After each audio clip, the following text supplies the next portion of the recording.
ainda. Eu os convido a abrir a tua Bíblia, livro de 2 Coríntios,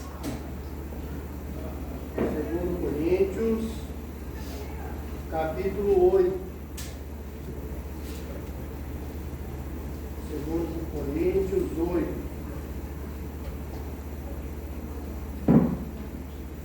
Versículo 1.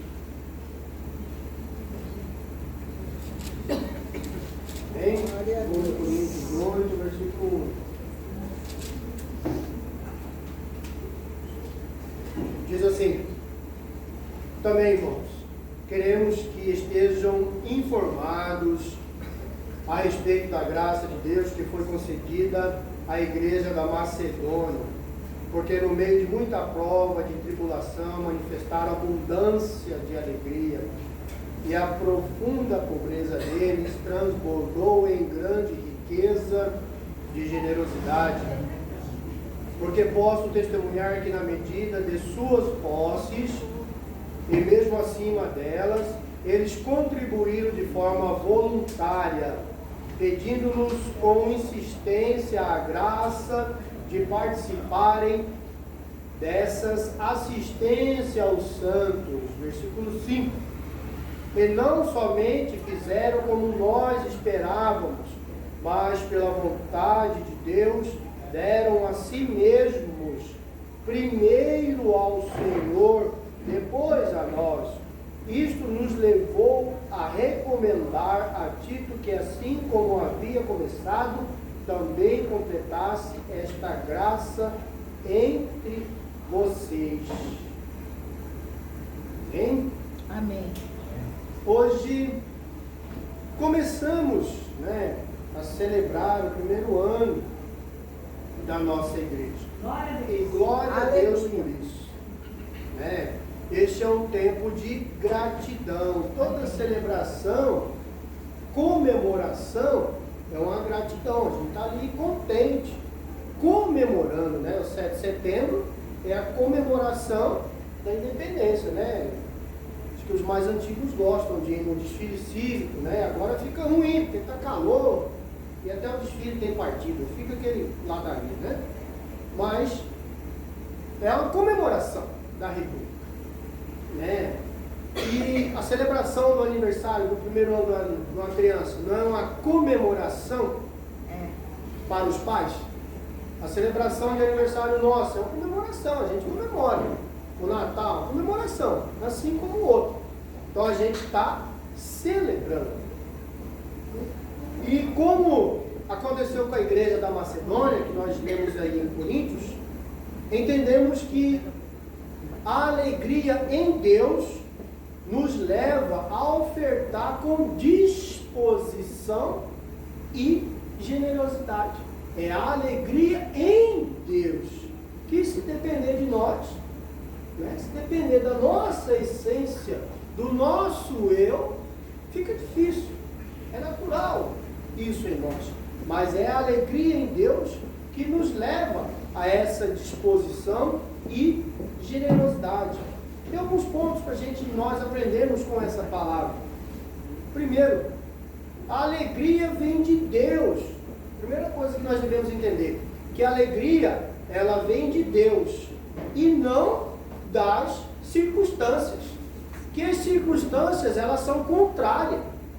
A Bíblia diz que tudo o bem coopera para aquele que ama a Deus. Mas as circunstâncias do mundo são contrárias. Na hora que a gente vê o salário lá, vê que pingou o salário. Aí você vê as despesas, você vê as projeções, que de repente, quero viajar, quero trocar de veículo, adquirir outro imóvel, pagar faculdade para filho. Aí você compara com o rendimento. Você vê que na maioria das vezes, salvo algumas exceções, as despesas são quase iguais, se não maior do que o que a gente recebe. Então, no natural, as circunstâncias elas não cooperam para a gente viver em paz, gratidão e alegria, no natural. Mas a alegria, ela vem de Deus. A igreja da Macedônia estava em tribulação, mas o coração deles estavam cheios de alegria. Se a gente pedir para levantar a mão, quem que não passa por uma dificuldade? Quem passa por dificuldade, levanta a mão. A maioria levantava. Se não, quase todos. Todos nós temos. A dificuldade não está relacionada com o nível de renda. Não está relacionada. Faz parte do dia a dia. Porque no mundo tereis aflições. No mundo tereis aflições. Então, a dificuldade ela independe da renda. É nós que temos que ter maturidade, confiança em Deus para saber administrar as situações do dia a dia. Senão a gente pira mesmo. Então a nossa alegria não deve depender do nosso bolso, não do nosso salário, não do nosso emprego, não da nossa estabilidade, mas sim de Jesus. A nossa alegria deve depender de Jesus. De repente você deve pensar, é fácil de falar. Não é fácil de falar. Falar, de repente, para alguns deve ser fácil. O viver é o nosso desafio. O viver é o nosso desafio.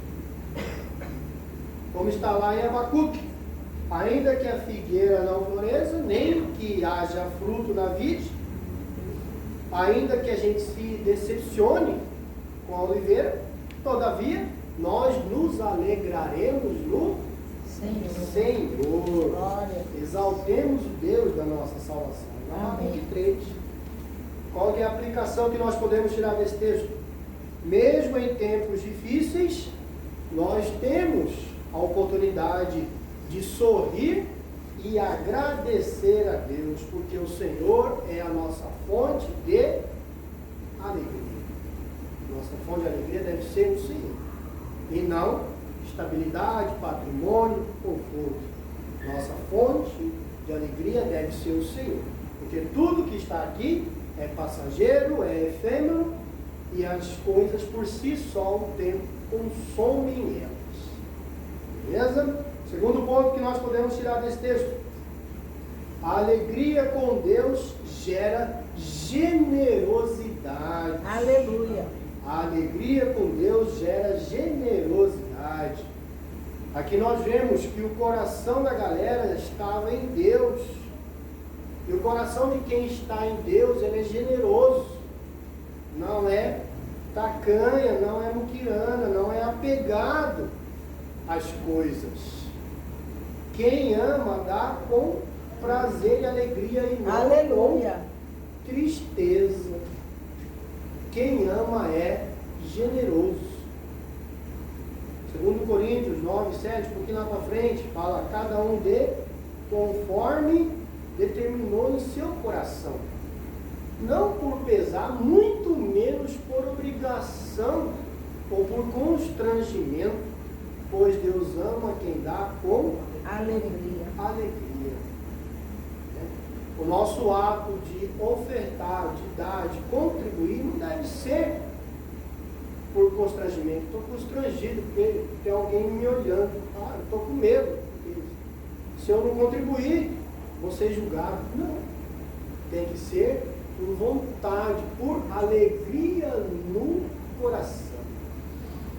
Não é obrigação, mas sim alegria e generosidade. Qual que é a aplicação prática que podemos tirar desse ponto?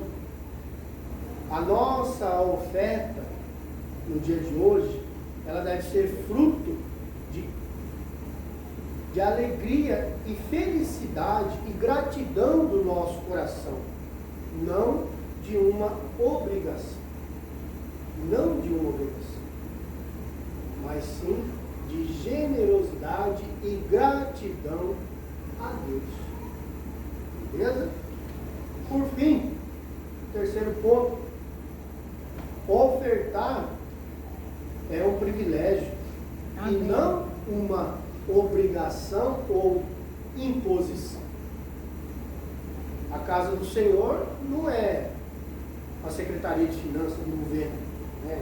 O Ministério da Economia, que você é obrigado a devolver o seu imposto. Se não for devolver, você vai ser penalizado, vai ter um processinho lá, né? Vai ser devolvido. Nós contribuímos com gratidão, porque nós queremos, porque é voluntário. A Bíblia ensina: Os macedônios imploravam pela oportunidade de participar. Eles estavam alegres com a oportunidade de participar. Se eu tenho oportunidade, significa que eu tenho recurso. Se eu tenho recurso, significa que Deus providenciou para que a gente tenha recursos. Então é um privilégio, é satisfatório. Triste é quando vira um mês e a gente não tem o que receber. Não consegui receber porque não trabalhei, fiquei doente, aconteceu alguma coisa, a empresa não conseguiu pagar, fechou, ocorreu. É melhor ter para dividir do que ficar reclamando porque não tem. Não tem. Ofertar é servir a Deus, é investir no reino. Provérbios falam: honrai ao Senhor com os bens dos teus frutos, da primícia, da tua renda, e encherão os seus celeiros. Aleluia. Qual que é a aplicação prática desse ensinamento? Quando ofertamos, não estamos perdendo, mas sim honrando. Quando dividimos, estamos honrando. Para concluir, hoje você tem a oportunidade de celebrar a Deus com a sua disposição, com o transbordar de alegria do seu coração, sem peso. O compromisso que você faz é com Deus, não é com quem está aqui. E a sua disposição de ofertar, ela não deve estar vinculada à retórica de quem está aqui, ou de algum argumento que vem à tua mente dizendo que você é obrigado, ou muito menos por medo. Porque, se eu não fizer, eu vou para o inferno. Não é isso. É a sua disposição. É o quanto você é grato a Deus. Né? Nas costas da cadeira tem o código QR Code. Quem trouxe espécie, aqui tem a caixinha. Eu te convido a abaixar a tua cabeça. Lá em Romanos fala que dele, por ele, para ele são todas as coisas. Ao Senhor seja dada a honra, a glória e o louvor para todos sempre. Nós vamos orar, agradecer a oferta, a oportunidade, agradecer pela sua vida financeira. Senhor, nós reconhecemos a Ti, Deus, como nosso provedor, nosso Pai, nosso baluarte, quem nos sustenta, quem garante que somos mais que vencedores em Cristo Jesus. Talvez, Senhor, não seja de nós querer contribuir mais, mas o Senhor é o nosso Pai. O Senhor é quem providencia o nosso sustento, a nossa saúde, a nossa provisão. Obrigado, Jesus, pelo primeiro ano desta casa. Obrigado, Jesus, pelo primeiro ano da casa de oração. Nós recebemos agora, Deus, de Ti tudo que o Senhor tem para nós. Obrigado, Jesus, por cada família aqui representada. Obrigado por cada pai, cada mãe, cada criança. Obrigado porque os irmãos estão empregados. E se houver alguém que esteja passando dificuldade, que o Senhor venha suprir as dificuldades, as necessidades. Visita a despensa de cada família aqui, Deus. Superabunda, transforma, renova, Senhor. Traz o melhor dessa terra. Se há alguém descontente com o emprego, que o Senhor venha abrir novas portas de oportunidade. Se há alguém desempregado, que o Senhor venha ensinar onde ele deve ir, Deus. Abre as portas, Senhor. Obrigado, Jesus, por tudo que o Senhor tem nos sustentado e nos provido. Nós cremos que o Senhor é o nosso Deus, o nosso Pai, o nosso protetor. Por isso nós te louvamos, te engrandecemos, te adoramos, declaramos a tua santidade, a tua grandiosidade em nós, na nossa casa, na nossa saúde, na nossa família, sobre o nosso patrimônio, Deus. Que o Senhor venha nos guardar, que nós sejamos referência e não referenciados. Obrigado, Jesus, pela oportunidade que o Senhor venha ser com cada um. Recebe a oferta, o dízimo de cada irmão, em nome de Jesus. Amém. Glória a Deus. Glória a Deus.